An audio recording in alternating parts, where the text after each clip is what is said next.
We are joined by Dr. Alexander Korolev, who's senior lecturer in politics and international relations at the University of New South Wales. Dr. Korolev, there seems to be a thaw, perhaps, in relations since Russia's invasion of Ukraine. Can I start with your view on whether this looks like a realistic start to end the war there, and what America's role will be in ending the conflict?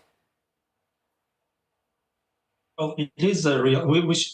On the one hand, we shouldn't be over-optimistic because it's just the beginning of what seems to be a very long process. But at the same time, it is the realistic start because for war in Ukraine to end, U.S. and Russia need to talk. And know that the prevalent view is that it's up to Ukraine or up to some European capitals to play the key role in the negotiation process. Unfortunately, the geopolitical reality is that the war in Ukraine has become something more than just war in Ukraine. It's a proxy war, basically, between larger powers. So the Trump and Putin actually talking about the war is a good sign, in a sense that without this conversation, I don't think it's possible to reach any kind of solution, if not consensus. Ultimately, it boils down to the interests of larger powers when we see a situation like the one in Ukraine. So, from that standpoint, I think it is a change. It is a significant move, even though it's still hard to tell the real permutations and real implications, materialization of that, where it will eventually land. All the nitty-gritties are not known yet. Sure, but surely Ukraine, stands to have a view in all of this. They're starting to look like a third wheel here with how unlikely they are to join NATO, unlikely that Ukraine would return to its pre-2014 borders. It's definitely a blow to Vladimir Zelensky. So what other concessions do you feel he will have to make, and where will he figure at all in the negotiation to end this war? Well, yeah, this is the unfortunate reality of great power politics. When a smaller country, is involved in a conflict with a larger power, and in the context of great power rivalry.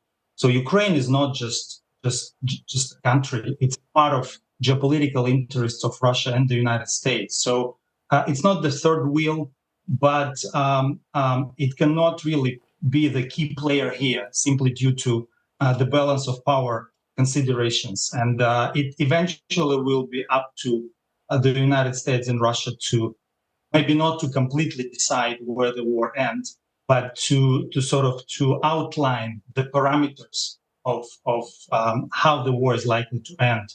Well, speaking of the concessions, I think the U.S. Secretary of Defense pretty much announced what Russia wanted, I would say, because what he said basically is Ukraine will not get its territories back, and Ukraine will not join NATO.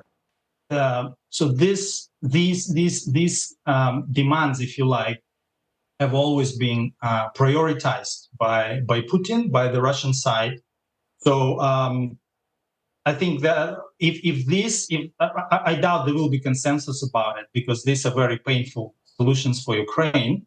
And I mean, negotiations, if any, will likely be delayed. But if somehow these two points are accepted, I think this will be an indication of a significant change, and Russia might be happy to settle with that. And Dr. Korolev, you say that it's the major powers that will determine this play. And the Europeans, let's get to them. They're a major power, especially the UK, France and Germany. They insist on being part of future peace talks. So how much protection can they offer Ukraine when it comes to peace in the face of leadership under Trump, especially if he reignites his bond with Mr. Putin? This is a very, very good question, because it looks like Europe is the major power.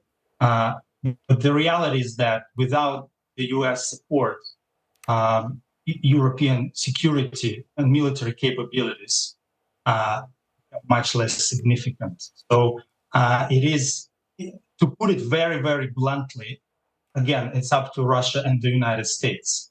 And Europe is like second fiddle here, if you like.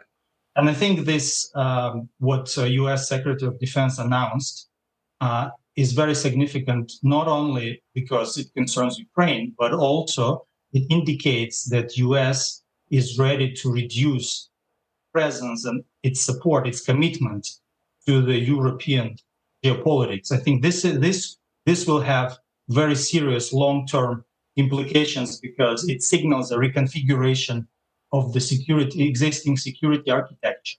I think it will take a long time for the European countries to reorganize or to start spending more on defense. Again, it's not clear how in European democracies how the populations will accept that, because larger military spendings come at a significant cost. And again, there will be lots of considerations like, okay, if US doesn't support Europe, how are we going to deal with Russia?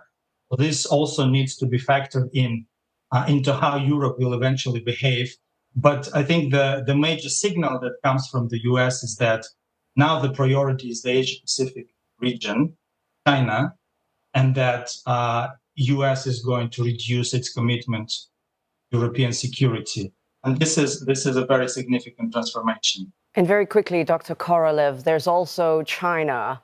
Trump has previously suggested that China could play a role in brokering peace in Ukraine. And we do know at some point China did try. So how do you see China's involvement in this process? Actually, I think it's a good point to involve China, because China is a de facto, has been a de facto ally of Russia. It never condemned Russia's invasion. It's number one trading partner of Russia. So if you want to have significant leverage over Russia, it makes sense to bring China into the conversation. So the question is how much China is willing to be involved in all that, because the war has been going on for 3 years, and China has been by and large reluctant to play a key role. There have been multiple calls, sort of requests directed at China to play a greater role in this negotiation, but Beijing has consistently eschewed this opportunity, we can put it that way. So it's a big question mark of how the exact role that China might play. But I think bringing China, the second largest power in the international system, to this conversation is important, also to make this conversation more legitimate. So it's not like some sort of deal between Putin and Trump done behind the closed door, that we also have other major players participating in the process. So I don't think it's a bad move from this standpoint. There, I hope we've covered all the major players in this very short call with you. Thank you so much for your insight, Alexander Korolev, who's senior lecturer in politics and international relations at the University of New South Wales.